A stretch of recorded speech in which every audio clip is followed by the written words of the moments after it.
Hit it, Phil. Da-da-da-da-da-da-da. Can it be the breeze that fills the trees with rare and magic perfume? Oh, no, it isn't the breeze. It's Jackson time. La-da-da-da.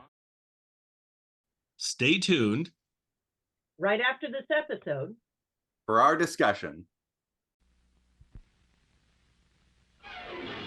And now, live in full color, from Television City in Hollywood, Chrysler Corporation presents Jack Benny, Liberace, Jayne Mansfield, Vincent Price, Rod McEwen, Tony O'Brien. Shower of Stars. The brightest stars of Hollywood, brought to you by Chrysler Corporation, maker of the 5 great cars of the forward look. Plymouth, Dodge, DeSoto, Chrysler, and the exclusive Imperial. Chrysler Corporation, the forward look.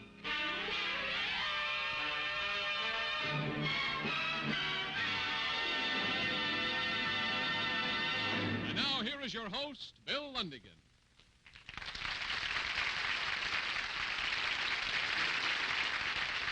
Thank you very much, ladies and gentlemen, and welcome to Shower of Stars. Once again, Chrysler Corporation is proud to present a man who for many years has been an outstanding comedian, an outstanding violinist, an outstanding showman, and right now he is outstanding in the hall. Will you come in and sign in, please?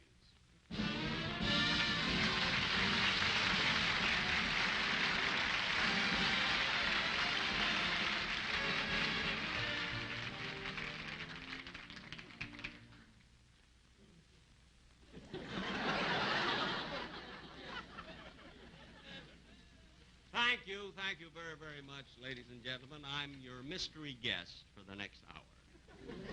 You know, this is the first Shower of Stars in 1957, and I must say that although I enjoyed the holidays, they really left me exhausted. I mean, you know, all those great, big, glamorous Hollywood parties, I'm glad they're over.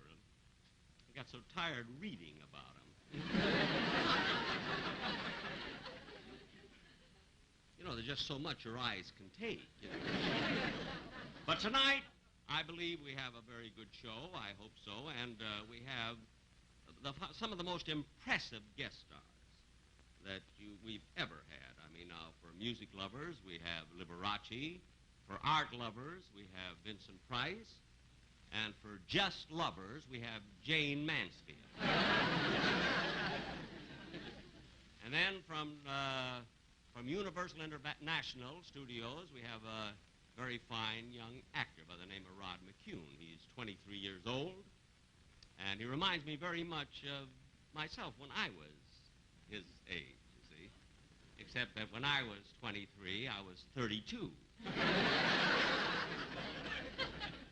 And then from the Bob Crosby Show, we have the very beautiful and talented Joni O'Brien, who makes me wish that I were 23 again, you see. And, of course, all of these artists get paid. You know, they get very, very good money, and I get a little myself. So I would suggest that the next time you go in to buy your Chrysler Corporation car, that you say, not only say that Groucho sent you, tell him Benny begged you.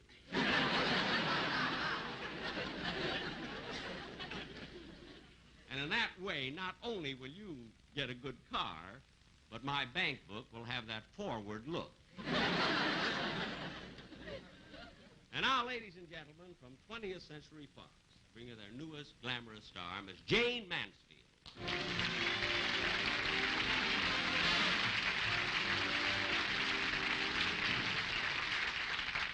Jayne, Hi, Jane.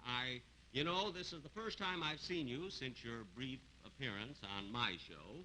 And I want to congratulate you again on your appearance in your picture, The Girl Can't Help It. I thought you were wonderful in it. And you look like $1 million. Well, thank you, Jack. That's a wonderful compliment. Well, I'll say it is. That's $116,000 after taxes, you know. You'll find that out as your career progresses. By the way, did you have fun making this picture? Oh, yes. I loved every minute of it. Everyone was so wonderful. The producer, the director, all the stagehands just went out of their way to be nice to me. In fact, do you know that they followed me home every night?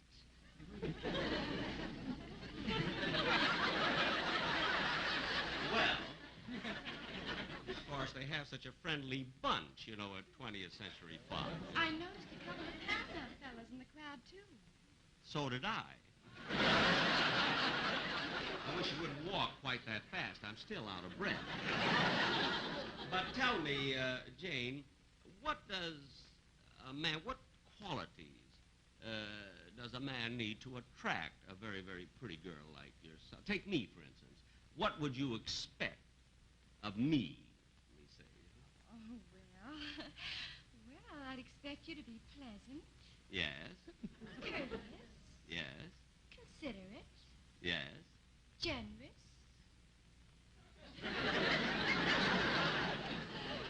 Attentive. Yes. You missed a beat. Well, I got 4 out of 5. I only missed one. I know, but if you'd gotten that one, you wouldn't have needed the other 4. Now, wait a minute. Jane, you mean to say that a girl would only go out with me on account of my money or something? Oh, no, Jack. No, I wouldn't say that. Why, lots of girls don't even care about money. Yes, I've seen those girls, and they look like nothing. Well, you know, you go into a bookstore, you want to buy the best book, it'll cost you the most money. I don't want to buy. I just want to browse around. But, Jane, you know, I know that we're taking up a little time here, and I would like to discuss the sketch that we're going to do later in the show, the play with you. And I'll tell you what I'll do. I will meet you in the cafe across the street, and we'll discuss this play we're going to do over a cup of coffee. You know? Oh, fine. I'd love some coffee. Oh, well, good. I'll buy you a cup, too. All right. And I'll see you. See you later. Okay. Goodbye.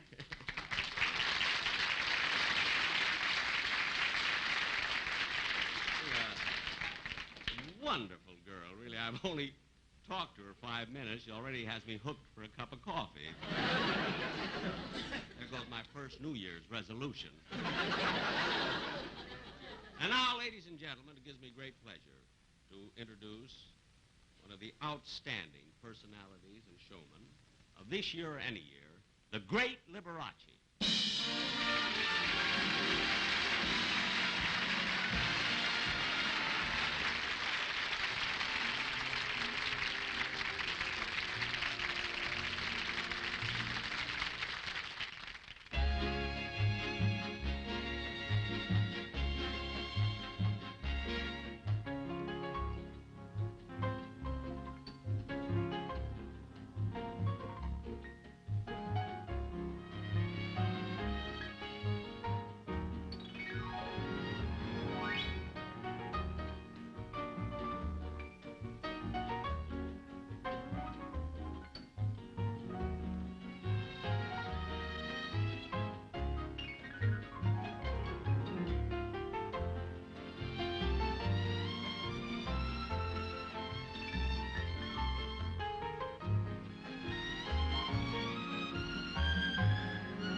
just a moment, we'll return to the second act of Shower of Stars. And now your host, Bill Lundigan.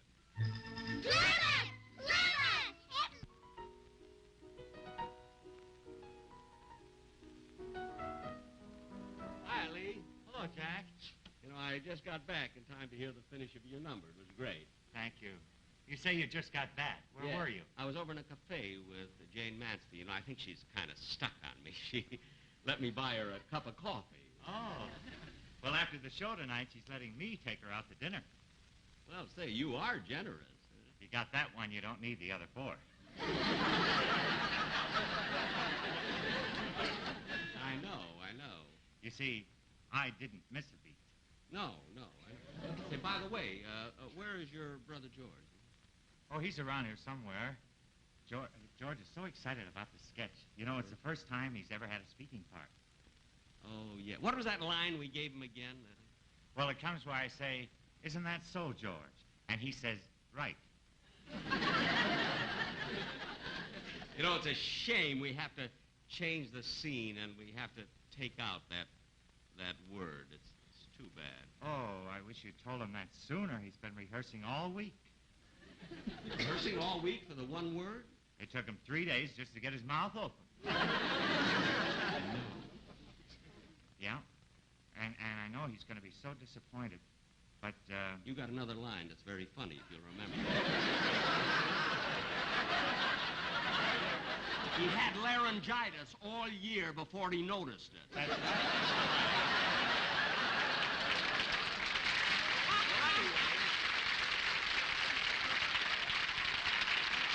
Somebody better get the laugh on this thing.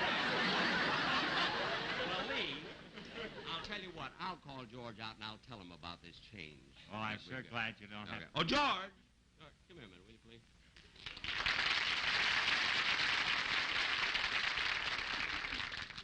How are you, George? Right. You know, I have a bit of sad news for you. Right. We had to change the scene, so we, had to take out your line. Right. Shame. He does it so well. He's brilliant. Well, he should know. Fellas, I have to introduce the next entertainer now, so you wait here, will you? And I'll just introduce... Right. Catching. Ladies and gentlemen, in introducing this next young artist, I want to say that he's already a very, very fine actor at the age of 23. And he'll soon be seen in his Universal International picture called Rock Pretty Baby. And he's not only an actor, but he's a singer, and he's a songwriter, and he's a poet and an author. The things that he does. Mr. Rod McCune.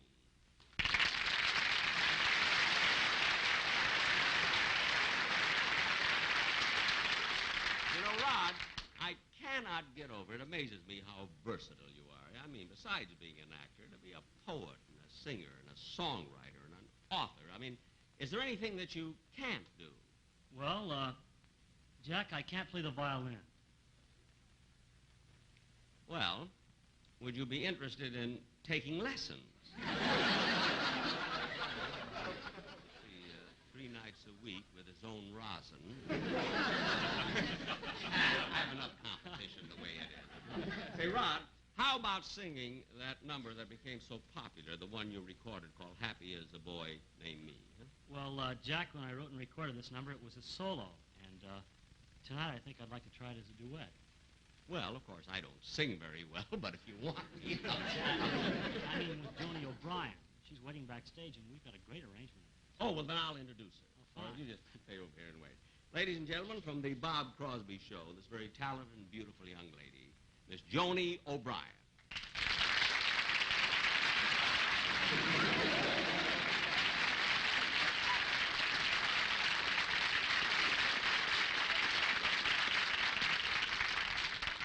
Talented, yes, but Bob, I introduced Joni.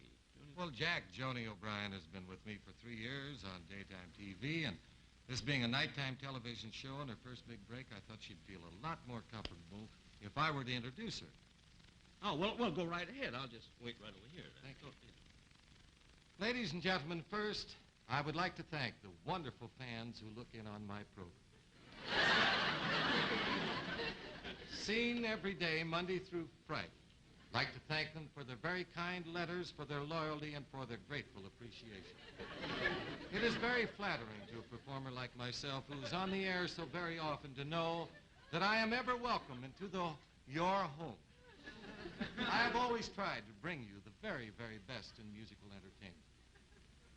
And your continued interest in the Bob Crosby program has proved beyond a shadow of a doubt that I have had some small measure of success. Who is he introducing? Himself.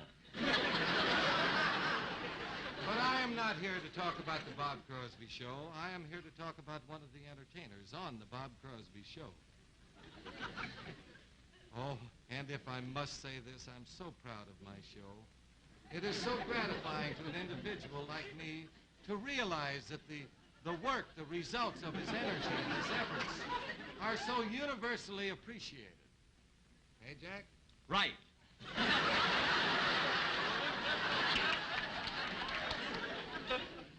But as I told you before, I am here tonight to make Joni O'Brien of the Bob Crosby program feel a little more comfortable. Joni O'Brien of the Bob Crosby Show.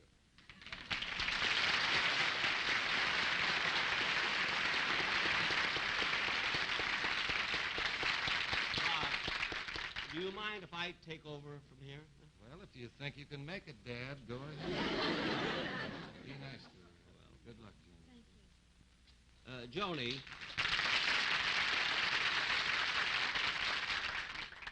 would you like to sing a duet with Rod McCune? Oh, I'd love to. Well, go right ahead. He thought I couldn't make it.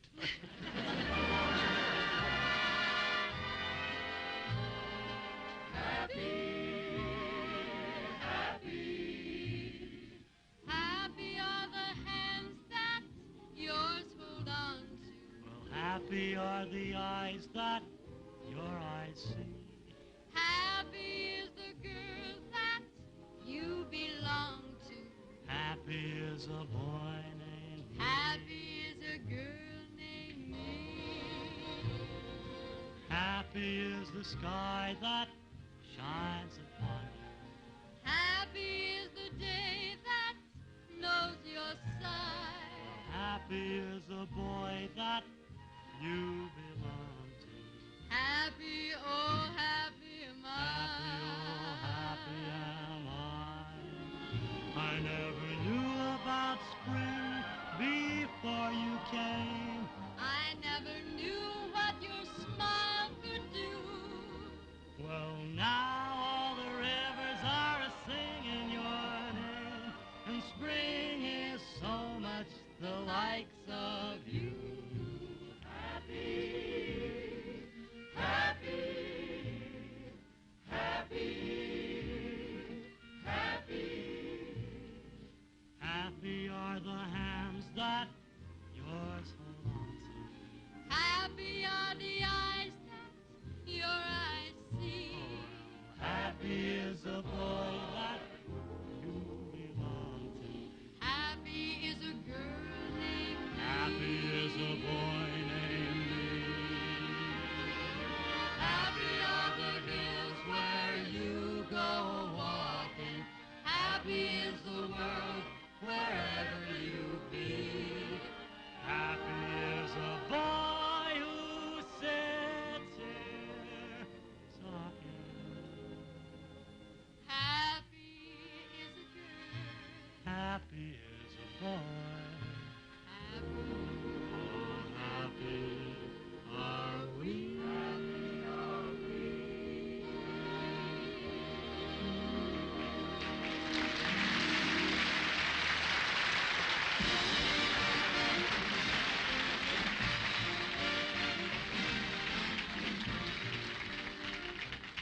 And now, ladies and gentlemen, we come to the cultural part of our program. Our next guest is that celebrated actor and art lover you've seen so many, many times on the $64,000 challenge.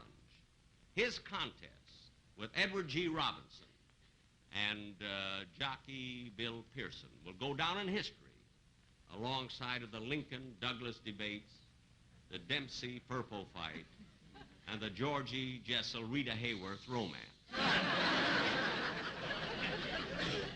Here he is, that walking book of knowledge, Mr. Vincent Price.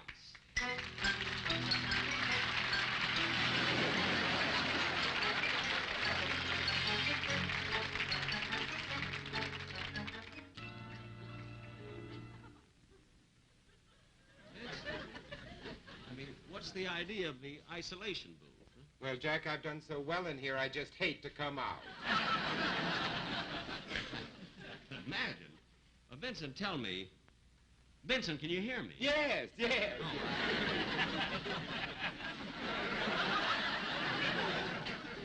Vincent, I'm sure that our viewers would like to know how it feels being in an isolation booth. I mean, what are your views? Well, Jack, it's very cozy. There's a lot of privacy in here, and you don't have to worry about people dropping in on you. I look at it as my home away from home. Well, Vincent, you have been in as many isolation booths, probably as any living contestant, you know. And have you any preference? I mean, is there any isolation booth that you like best? Oh, definitely, yes. I favor the mahogany above all other types.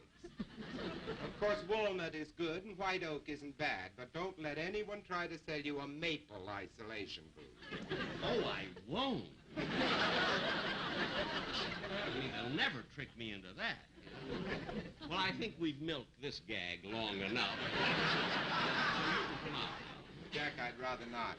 You see, I suffer from agoraphobia. What's that? It's the opposite of claustrophobia. What's that? Well, rather than explain, I'll come out.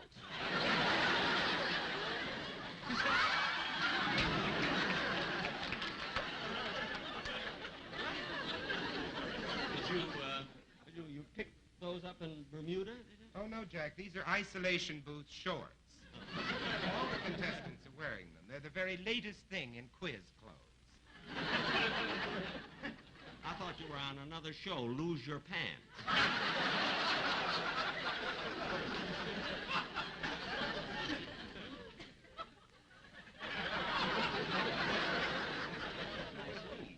But they're lovely.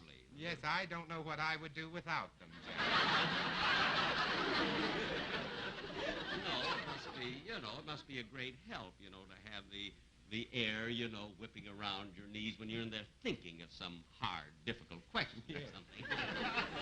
Yes, I imagine. But, you really amaze me. I didn't know that you were that clever, that you knew so much about art. Oh, Jack, art has been my hobby all my life. In fact, you might say my perennially dedicated avocation. Well, you might say it. I wouldn't. Jack, do you collect pictures? Oh, a little. I mean, as a matter of fact, last summer I was in Rome, and I made a television film, which incidentally will be shown, this Rome film will be shown on my Lucky Strike show Sunday night, you see. And so, of course, while I was there, I collected a few pictures. Oh, did you happen to collect a Da Vinci or a Verrocchio or a Modigliani?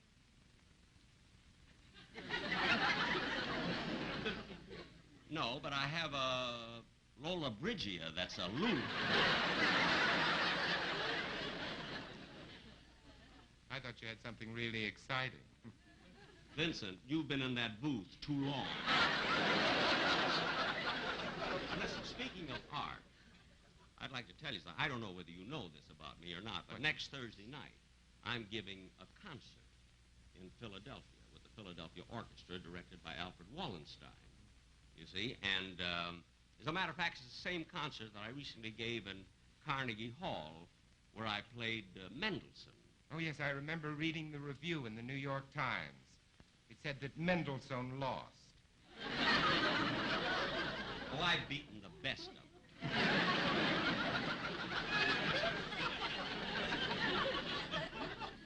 If I can make the weight, I'm going to take on Rimsky-Korsakov. Now, Vincent, you see, later on in the show, you see, you're going to play the part in our sketch of a district attorney. so it would be asking you too much if you put on trousers. Oh, not at all, Jack. In fact, I brought a pair along for just such an emergency. Oh, well, good. I would suggest that you put them on right away so you'll get used to working in them. All right. Now, be careful when you hit the freeway.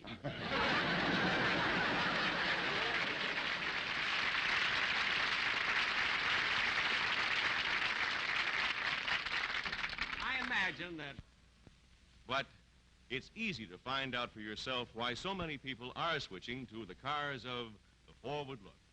Visit your dealer this weekend and see how styling and engineering leadership has built more value into Chrysler Corporation cars. See, drive, and compare. Switch to the 1957 cars from Chrysler Corporation, Plymouth, Dodge, DeSoto, Chrysler, and the exclusive Imperial. Ladies and gentlemen, we now utilize the various and somewhat dissimilar talents of Jack Benny, Liberace, Jayne Mansfield, Vincent Price in a stirring courtroom drama. We take you now to the courtroom where the trial is about to begin.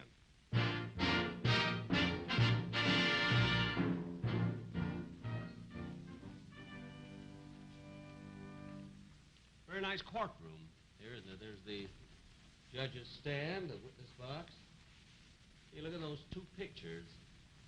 A $1 bill and a 5.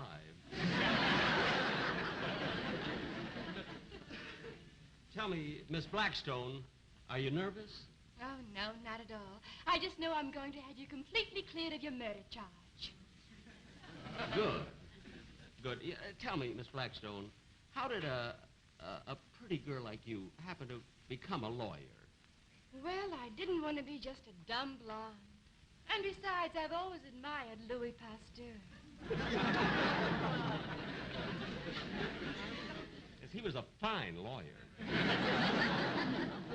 Now, I'm terribly worried about our district attorney. You know, they say he's very tricky and he won't, he just won't give up. I know. I went out with him once. Well, Miss Blackstone, we meet again. Yes, Mr. Finster, I certainly hope you conduct yourself better in a courtroom than you do in a taxi cab. Well, I just wanted to tell you that we're in court now, and it'll take more than a slap in the face, a few scratches, and a loud scream to defeat me this time. Mr. Barkley, if you will change your plea to guilty and save the state the expense of a trial, I'll see to it that all you get is 50 years. 50 years? Yeah, I'll be 89 when I get out. Before or after taxes? Mr. Finster, you're in violation of every code of ethics and court procedure. I demand that you leave my client alone, or I'll make a motion for a mistrial. Very well, if that's the way you want it. But don't think a pretty face will save you. Thank you. Not yours, hers. Court attention. All rise. The Supreme Court of the State of California is now in session. The Honorable Judge Stanley Baldwin presiding.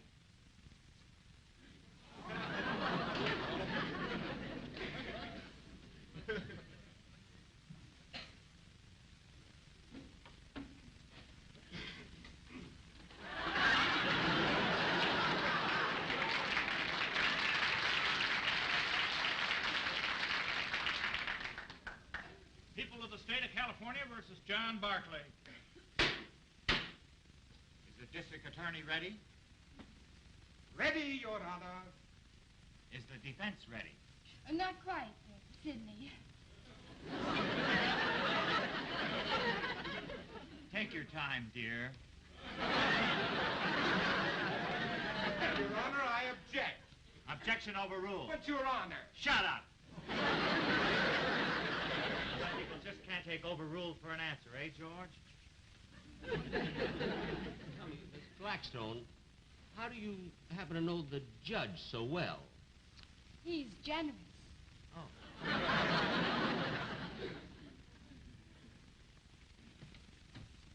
Your Honor, the defense is now ready. Thank you, darling. The clerk will call the jury. Jury will enter and be seated. The jury bothers me. Oh, no, don't worry. I picked every one of them myself, and I think they're going to be on our side.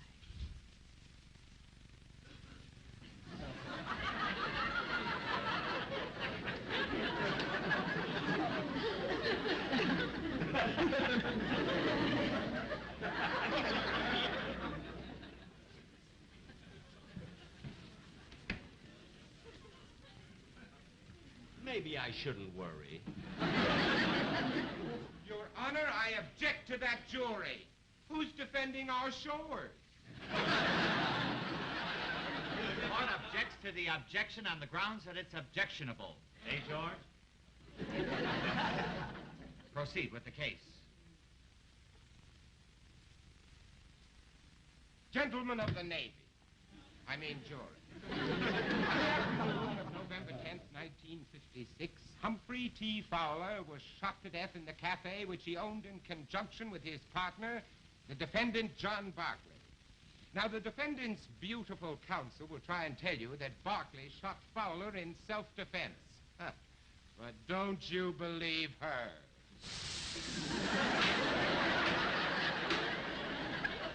While the court agrees and sympathizes with the jury, it must uphold the dignity and decorum of this jurisprudence.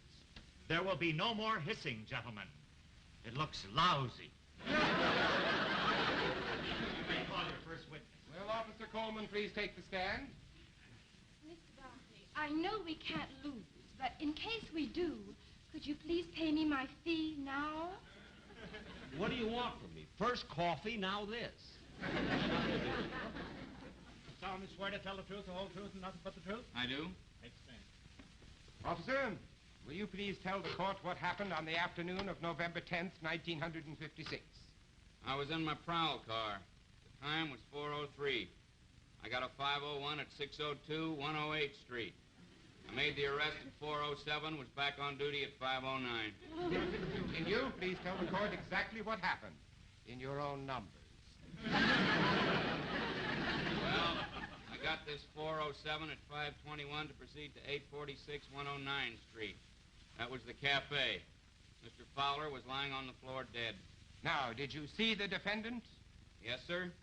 He was standing over the body with a smoking revolver in his right hand and his left hand in the cash register. Is it a crime to be left-handed? Your witness? No questions. In that case, officer, 23 skidoo. Now, if it please the court, I would like my client to take the stand.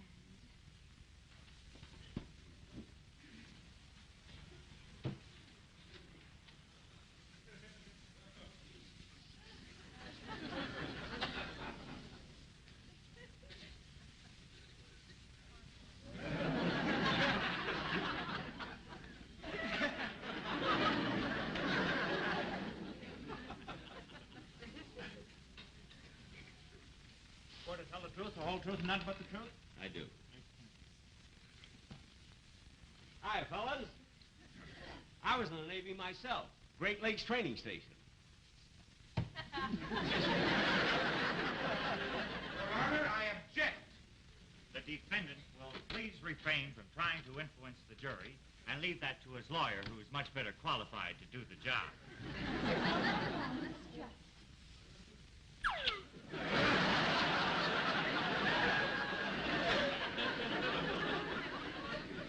Sure is a lot better than traffic court, eh, George? Suppose you tell the court what really happened the night your partner was killed. Well, a customer came into our cafe and ordered a cheeseburger sandwich. Mm-hmm. Please continue. Well, while I put the cheeseburger on the fire, the customer laid 20 cents on the counter. See? So I saw my partner ring up a no sale on the cash register and put the money in his pocket. Uh-huh. And then what happened? Well, I felt that half of the 20 cents was mine, so during the struggle, my gun went off. Your witness? Isn't it a fact that the night before the murder you had a violent quarrel with your partner? Well, of course, it's no secret that there has been friction between he and I. You mean between him and me? Yes, between him and me. Well, anyway, I was in the other room there, laying down for a while, when You mean you were lying down?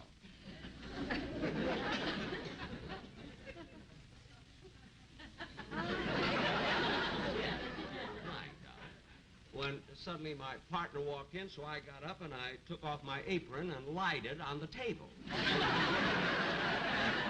You mean you laid it Now on cut that out! My client is on trial for the murder of his partner, not the English language. Objection sustained and overruled. The court must remain impartial. Gentlemen of the jury, as district attorney, it is my duty to prosecute the state's case against John Barclay to the limits of my ability. It is not the nicest thing in the world to send a man to his death in the gas chamber. It stings. But we must suppress our personal feelings and weigh the facts of this case in the cold light of reason. We must look upon the defendant, John Barclay, not as a fellow human, not as a member of our community, but as a brutal, callous, ungrammatical murderer. And so, gentlemen, when you go into that jury room, remember it is the duty of every individual to uphold the law, no matter what the consequences to the culprit may be, so that the safety of our system may be upheld. And, gentlemen, when you come out of that room, I beg you, I beseech you to bring back a verdict of guilty and wipe this blot from the escutcheon of society. Don't I remind you a teensy-weensy bit of Clarence Darrow?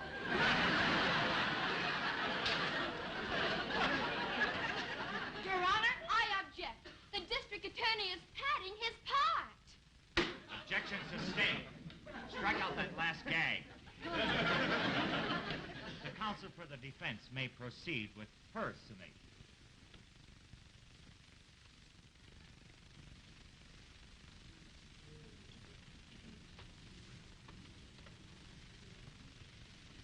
Boys, I'm not going to call you gentlemen of the jury because I feel that I know you all too well. Eddie, Joe, Steve, Tom, Dave, Mike, Pat, Sidney, Matt, Cyril, Herman, Julius.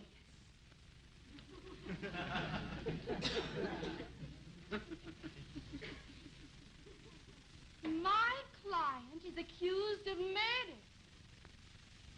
Now, does he look like a murderer? Look at him.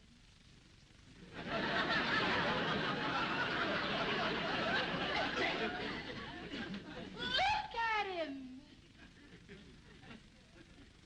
Fellas, look at me.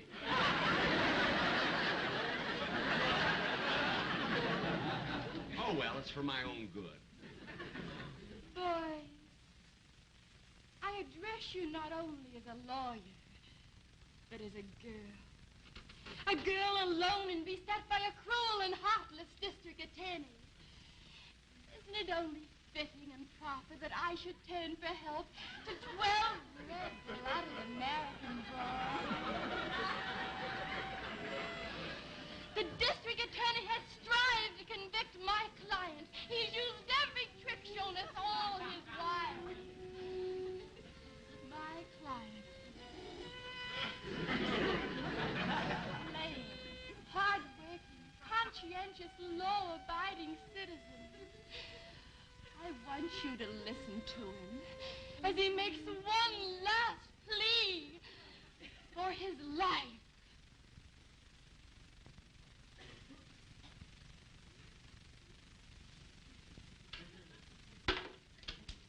Fellas, this is more than just a man on trial for his life. This is the story of my lawyer. A sweet young girl who is merely trying to win a lousy murder case. If you come in with a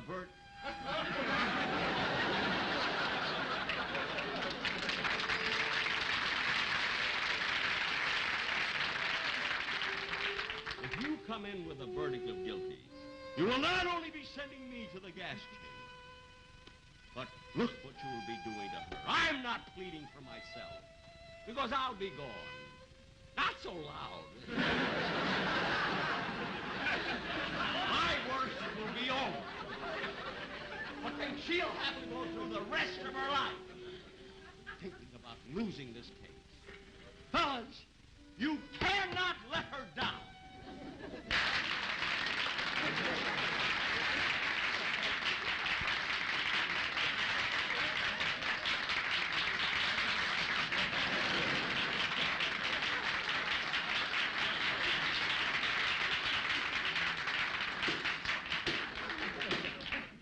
Gentlemen of the jury, you have heard the evidence on both sides, and I wish you would come to a speedy and just decision.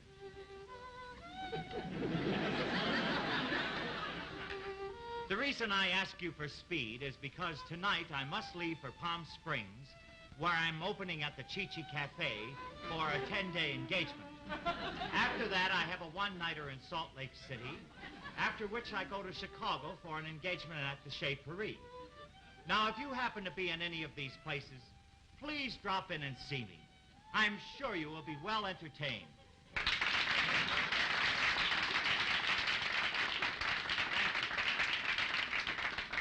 Thank you, gentlemen. And now will you retire to the jury room and come back with your verdict? Boys, you don't have to go into the jury room. Why don't the 13 of us just stay right here and give our verdict now? Right. That word was cut. Proceed with the verdict.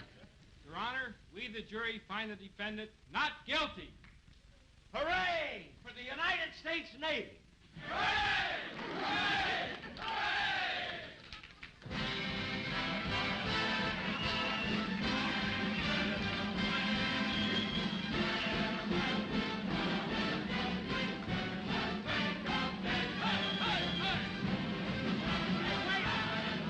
Why are you celebrating? Well, I like to be on the winning side.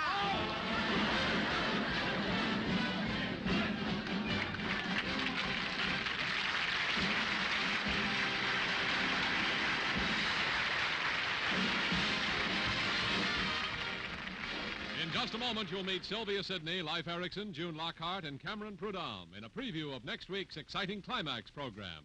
But first, your host, Bill Lundigan. Look, this clock is turning time back. We want to take you back to an important date. That was the date that Chrysler Corporation first showed you this. Push-button drive control. Simply push a button, and away you go. Simple, mechanical, push-button driving first from Chrysler Corporation. But that was 14 months ago. Since then, Chrysler Corporation push-button controls have been proved in nearly 1 million cars of the forward look that have been driven over 5 billion miles. And for 1957, Chrysler Corporation's push-button control has been teamed with a great new transmission, new push-button torque flight. 99% of your driving is done with just the D button. But you also have 2 bonus buttons for extreme driving conditions like rocking out of mud, sand, or snow. Or for extra braking effect when you're going down a very steep hill. This new, more advanced push-button control is yours with push-button torque flight. The best combination of smoothness and acceleration in cars today. And look where it's located. At the left, safely out of the reach of children. This coming weekend, make a date with your dealer to try new push-button torque flight. It's another example of Chrysler Corporation's engineering leadership. Remember, only Chrysler Corporation makes push-button driving available to you in every model, in every price range. Ladies and gentlemen, next on Climax, the gold dress. It's the compelling story of a woman's love which endures even after her death. Sylvia Sidney plays the part of Luella Wheaton, the possessive heiress who refuses to let death end her love for Richard Carmichael, played by Leif Erikson. Luella, there's something that I've got to say. It's terribly important that I say it now. I'm going to marry Janice Marshall. Richard, you can't. You belong to me. I'll never let you go, never. June Lockhart, as Janice Marshall, the girl Richard loves, also warns him of Luella's sinister power. Don't you know, Richard, Luella's dangerous. She's trying to possess you. Oh, Richard, once and for all, I want you to leave her. Even Judge Marshall, played by Cameron Prudhomme, senses that Luella is the last of a violent and powerful family, will stop at nothing. Luella, you know that your family, the Whedons, never let go. Not even in death. There's no power in the world that can keep Richard from me. Next week on Climax, Stephen Vincent Benet's famous story, The Gold Dress, starring Sylvia Sidney, Leif Erikson, June Lockhart, Cameron Prudhomme. Incidentally, to you folks in the Washington, D.C. area, I'll be at your auto show tomorrow and Saturday and hope that you'll drop in and say hello. Now, this is Bill Lundigan saying thank you and think twice when driving. Once for the other guys.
Coming on Climax, January 24th, Circle of Destruction, starring Dale Robertson, Beulah Bondi, Skip Homeyer, Joe Mantell, Karen Steele, and featuring Terry Belliver and Peggy Morris.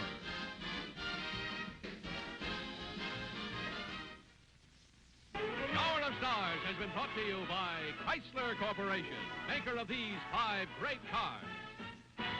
Plymouth, Dodge,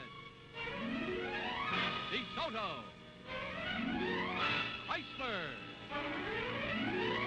and the exclusive Imperial. The forward look. Chrysler Corporation.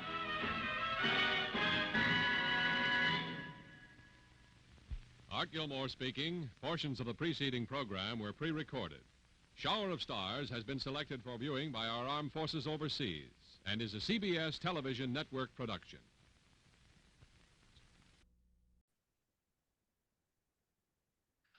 Well, hello again. This is Buck Benny speaking. I am joined by Terry Phillips. Hey, Terry. Hello. And, of course, Kathy Fuller-Seeley. Hello, Kathy. Hey, welcome.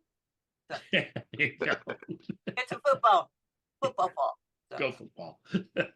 Well, I'm going to try and enjoy this next Seahawks game for me because that's later tomorrow. Tomorrow it's going to be. But they won the first 3 in a row and then lost their next 3 in a row. Oh, no. Oh, no. Oh, no. We're doing so well. Oh, it was like, crash and burn. Now we got some really tough teams to play. So I don't know. Well, my university's team's been so bad for so long. I have 200 freshmen this fall in a course, and they're just gobsmacked to be at their first semester at college, and their team is right now #1 in the country. So I'm happy for them to get to experience the classic college. Yeah. Very good. That's awesome.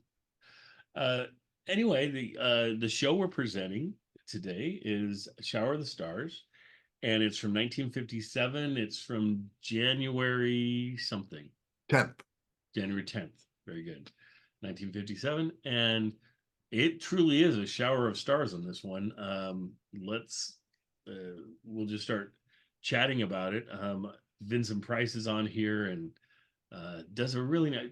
Vincent Price almost never ceases to amaze me. I just don't see him enough outside of the serious kind of horror acting roles and things that he would do, that when I do see him appear on a show, I'm always, I never know what I'm going to get. And so I'm always surprised by his level, his quality of acting and how he can adapt to whatever he's in so well.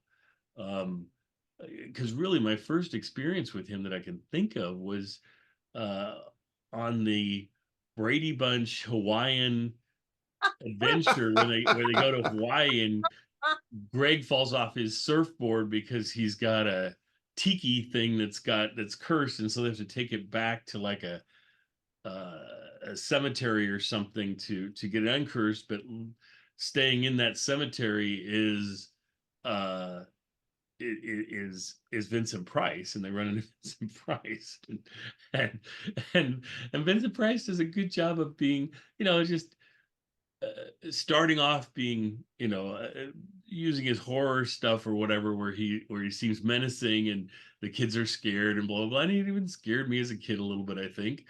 And then later on, he becomes a complete goofball pretty much, and it was all a act or whatever. And so that was just kind of fun to be exposed to him that way. But then to experience him in The Fly and all these other things that he did was really different. I was watching him recently on The Last Man on Earth, which is the I Am Legend story by Matheson. I forget what his first name is, but anyway, he was writer. Richard. Yeah, Richard Matheson, who wrote a bunch of the Twilight Zone episodes, the second most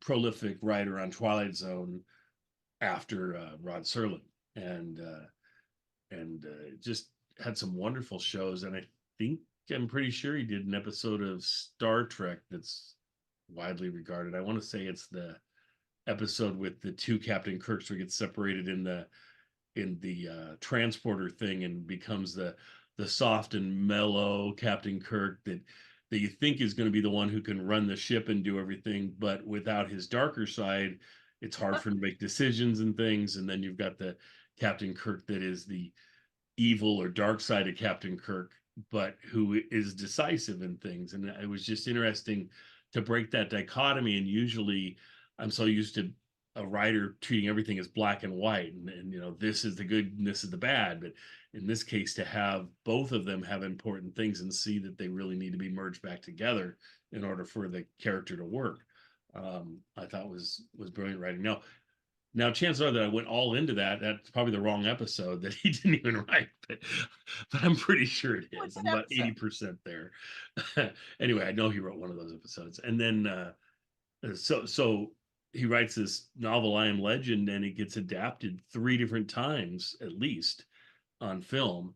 The first one being the Vincent Price one, which is considered by a lot of people to be the best one. So if you haven't watched that one, try and find it. It's definitely on the internet the Internet Archive. It's on there somewhere. Though of course they've been crashed all week, so I don't know. They were intact and they still aren't back up 100%. They're partially up, but yeah. I know, right? Well, and there's someone on there.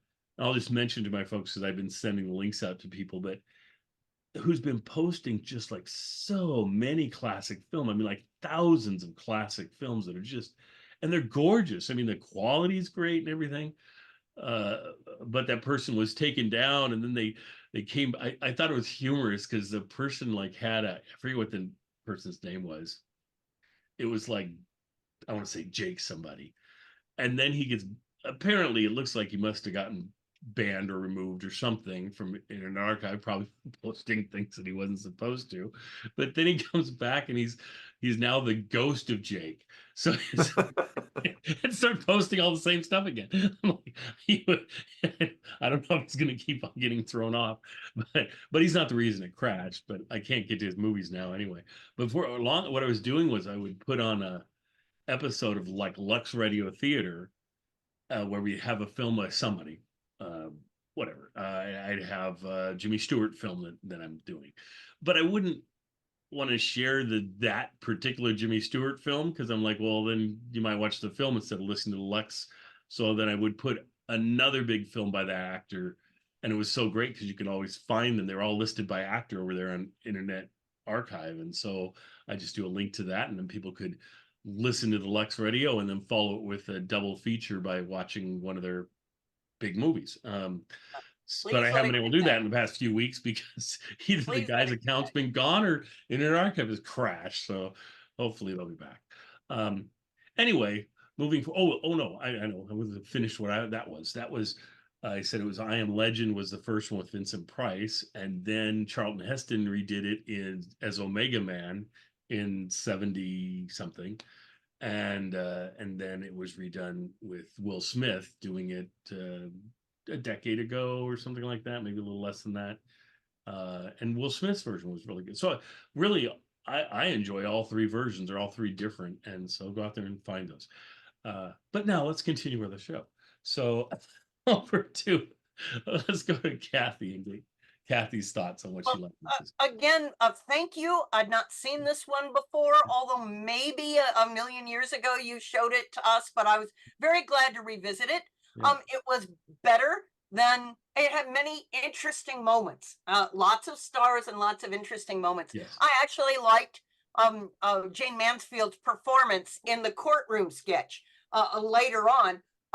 She actually, I didn't know where she was looking to see her lines. She may have actually memorized them. So yeah. She had her act together, and I thought it was a good performance from her, although a chip on my shoulder that she's the poor man's, Marilyn Monroe. Yes. And that she's there for the shape of her body, not for her acting talent. But so she surprised me at being better than I thought she was going to be. And Vincent Price was indeed amazing. I had not known that he had appeared on any of the quiz shows that were so very popular at the time. This episode was a great reminder of what a cultural juggernaut the primetime big money quiz shows were at the time. But it reminded me again in the courtroom sketch of how Jack used Vincent in the several repeats of the auditioning for a play. Right. A skit that he did originally with Claudette Colbert and then with Irene Dunn, that he made a fine, erudite actor who was feeling far superior to Jack. So, which I love, which he does a great job with. And I was curious, because as you were talking about Vincent Price's later history, where he was comfortable with parodies of himself and just making fun of the fact I've been in a lot of horror films. Do you all know of any time when he's the hero? Did he ever appear in a movie or because I think of him as this gothic bad guy or well, definitely he was the hero in the movie I mentioned. Okay. Yeah, and that's one of the few times I can think of him playing a straight out hero character, but he was definitely because that movie is essentially, I mean, you could see why it would get remade 3 times, in that it is an actor specific. It's like Tom Hanks on The Island, the whatever that movie was with Wilson, the ball is the only other character that you have for a long period of the film. Castaway? Yeah, I think so. Yeah. And but it's a tour de force for any actor, and so you're like, oh yeah, I want to make that because everybody else on the planet is supposedly gone. So you by definition you're pretty much on your own. So it makes it for a unique watching experience, and to see Vincent pulling that off, like you say, I was so used to seeing him either as a heavy or as a comedic thing on various guest appearances he did on television. To see him in a serious role where he's the main hero type person. I always enjoy when Jack and his writers come up with it's Jack against some educated character, whether it's Ronald Colman here or Vincent Price, the way they can particularly put him down and make Jack seem small. Yes. And I would also just like to mention, all this, I was really interested to see Liberace's performance, Yes. trying to understand what made Liberace so popular with audiences. And I love the fact that they have him be the secret, the boyfriend of Jayne Mansfield in the courtroom scene, but wearing his glittery cape. So and then to listen to him playing, because I would never on purpose search out a Liberace performance. It's just not my jam. But to sort of see how to popular America he gets to be the virtuoso, making the music interesting and how they dress it up with the dancers. Well, I started thinking about as I'm watching him, I was thinking the exact same thing you were like, okay, what was so special about this guy? And then watching him play the piano and his little flourishes that he would do everywhere, I was thinking, what would stop like some bass player in some band to add little finger things that he would do at the end while he's playing his bass lines to look like, oh, this is dramatic. And then but you could be a Liberace bass player if you wanted to be. So, but almost any instrument, you could do those because those things weren't necessary. I mean, he could just play. Most people just play the song straight. Hey, Jimi Hendrix. Yeah. That's. But Jimi Hendrix, though, it wasn't just flourishes; it was actually crazy playing that he did. Whereas I would say Townsend, Liberace was a little bit of both. I mean, he would play really aggressively I mean, that's what attracted him to him too. But the little hand stuff that he does and everything's crazy. But and then seeing his brother that he mentions like forever, and we hardly ever see him, but his brother actually is on there and has his one line, but he has that one line many, many times. Right. Right. Well, Terry, what stood out in this one for you?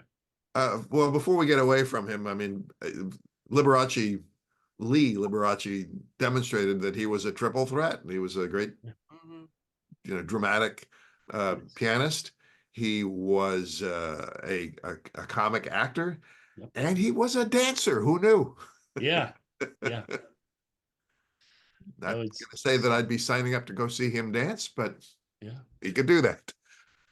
His brother was also, well, let's quickly point out that there were 3 accomplished violinists in this episode.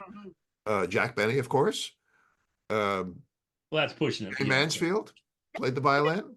Who knew?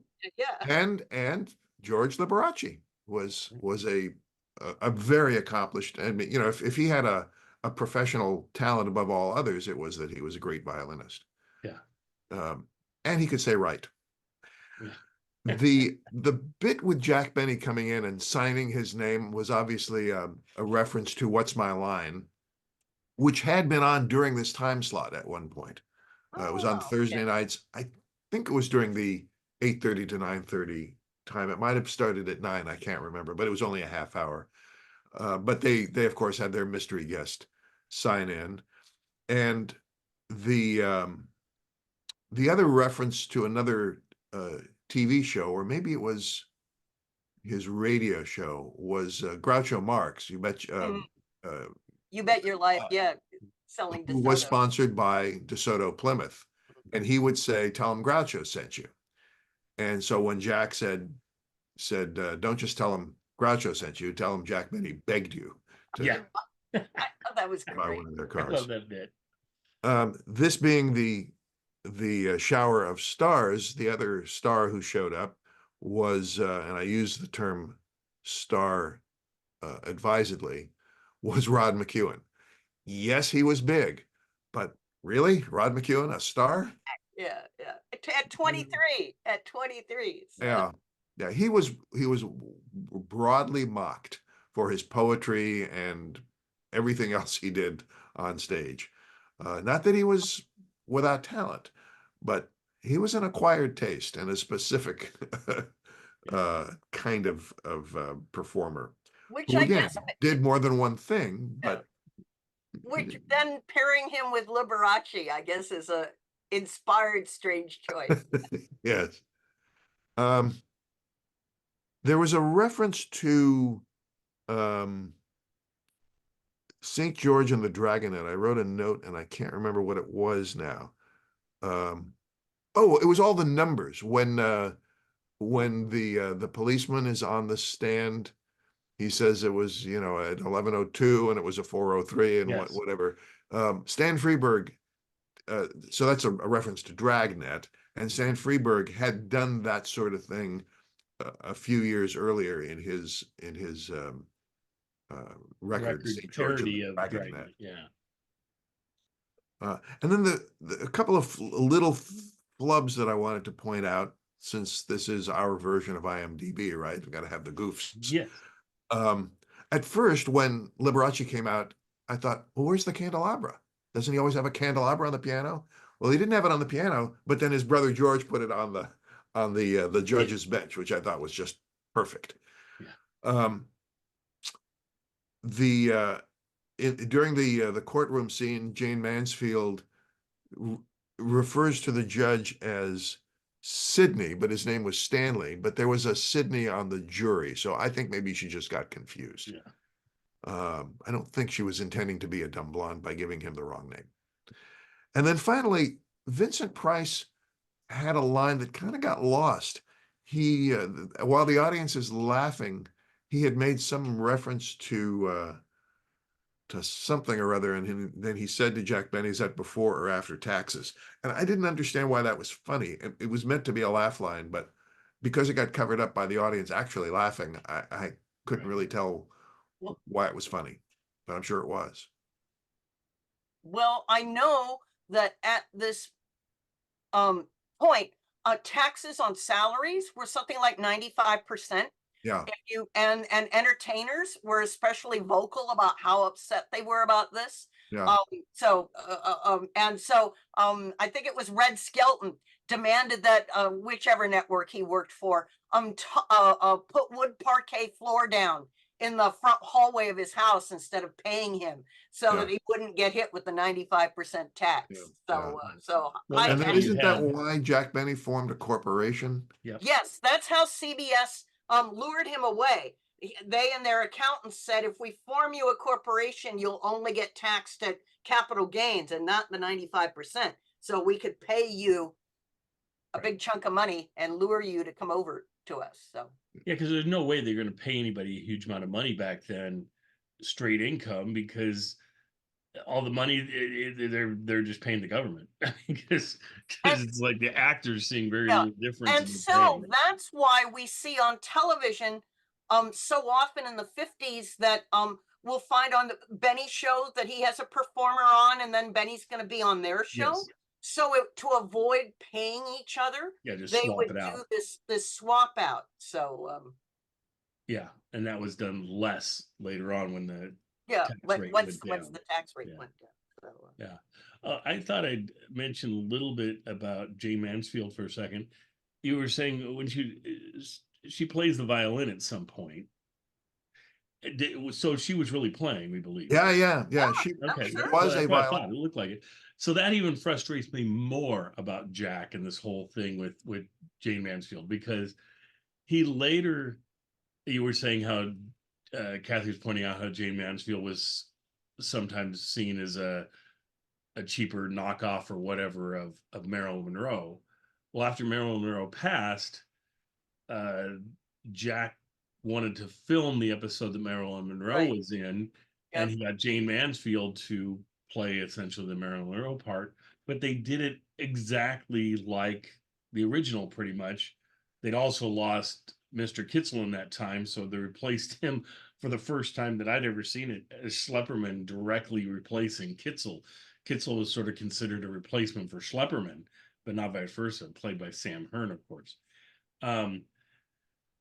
But as I was watching this, I was like, oh, they missed an opportunity. They could have had Jack, because he's supposed to be falling in love sort of with this woman, with the Jayne Mansfield character, the Marilyn Monroe character.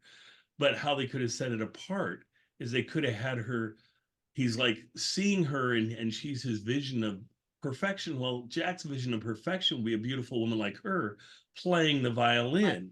And that if she'd done that on that episode, it would have distinguished the episode from the first one. It would have made her seem like, oh wow, they actually used something, that a talent she has to create a little twist on the episode, and it would have made it, I think, so much better to do that. But probably they'd forgotten, or since this wasn't written by the writers on the regular show, I don't know, unless Jack would have mentioned it. Her career was taking a nosedive by the time that she appeared on Jack's show that second time. So Jayne, Jayne Mansfield, right?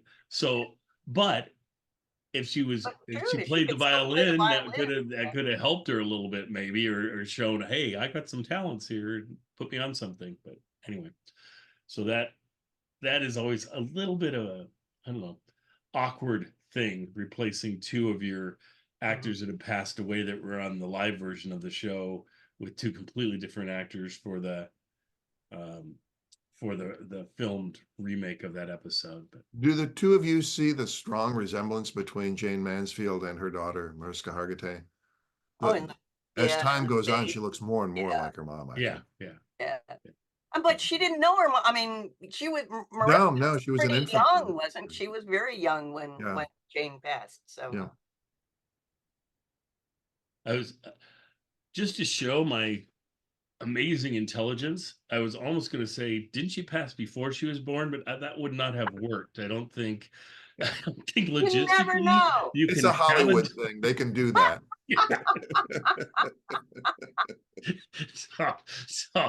And that's an extreme, an extreme Nepo baby. All right. So. Anyway, onward and upward. Kathy, what were the reviews like on this thing? You know, I didn't find any reviews of this one. I think at this point, I know Variety was usually only doing first episodes of a season. They didn't come back, and so I may find one later, and then I'll slip it to you to put in the on YouTube in the show credits. But one did not jump out. Okay, all good. And then I was going to hop back on the Vincent Price part for just a second. The one thing I might have done differently, and you guys can tell me if it would have made more sense or less sense, but I was thinking as he was in the booth, and then he comes out in the shorts, which I thought was great. But I thought, I didn't notice how low the booth was or wasn't. I don't know if you saw any of his pants in the booth, because if you saw a little bit of his pants, then I could see why the shorts were. But I thought if he just came out in like boxer shorts and just said, oh, I wasn't ready because usually I stay in the booth the whole time. I didn't expect you to have me come out or something. I thought that could have even been funnier in boxer shorts. Just a visual of Vincent Price in boxer shorts. Well, Daryl, being a writer,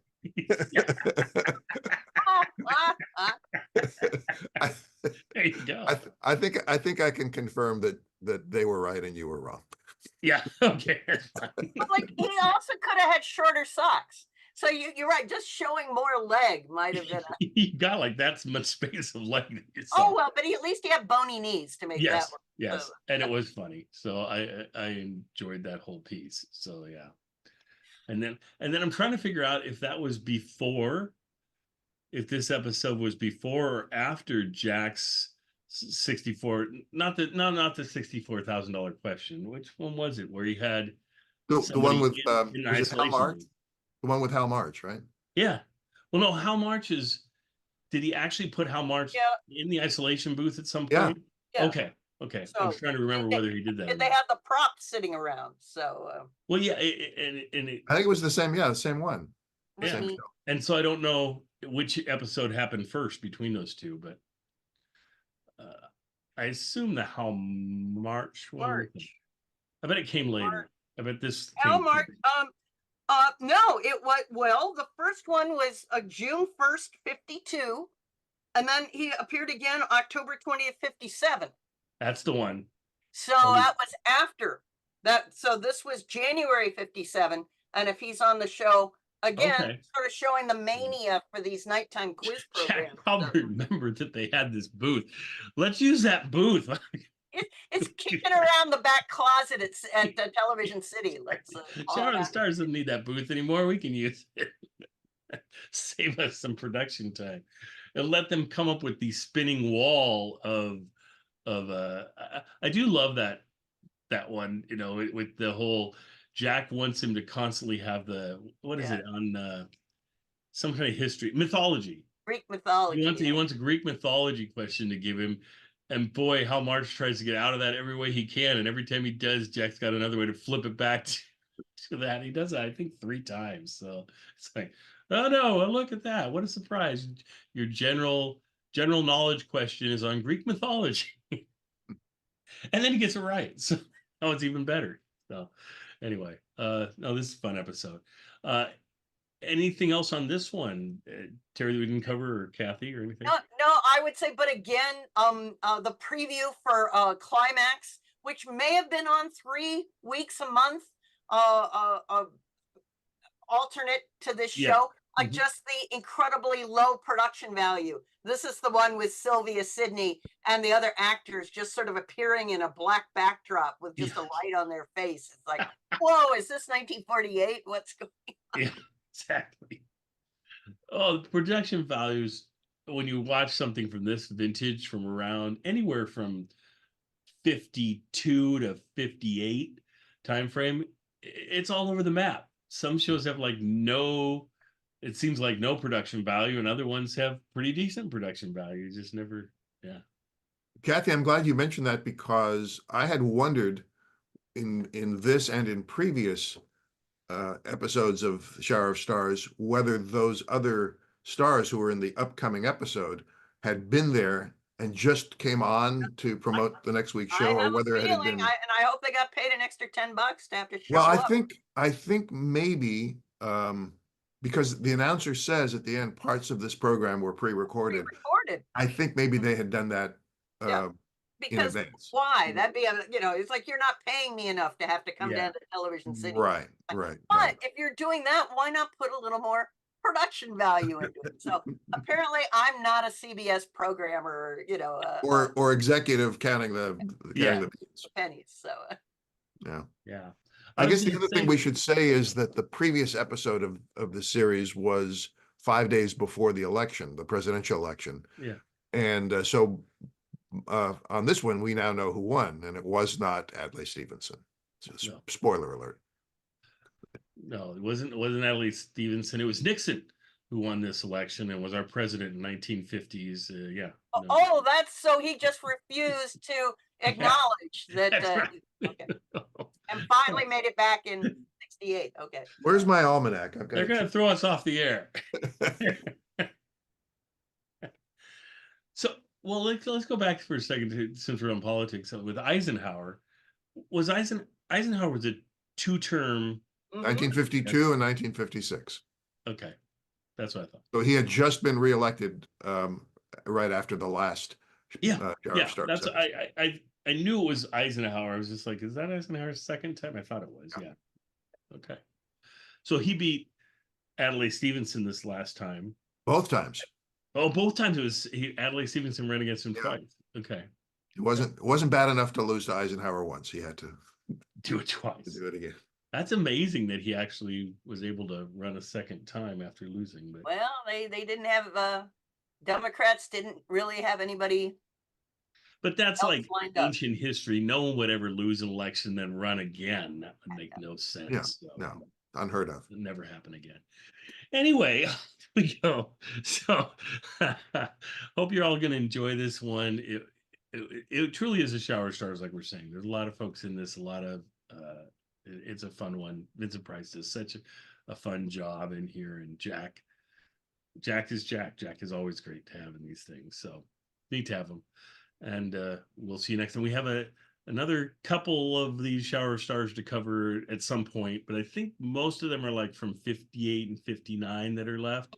So we probably won't get to them until we actually get to the shows from 58 and 59. I try and bring them in somewhere close to our timeline, not exact. That really helps with trying to think about the context. And what was going on. Yeah, exactly. That's kind of what I think too. So yeah. All righty. Well, thank you both. have a great week. And like we say, I think we're all in agreement that we should say, go Seahawks. But Go Seahawks. yes, sure. And go vote. Yes, And we'll go go vote. vote. It's Please. important to vote. Yep. All right.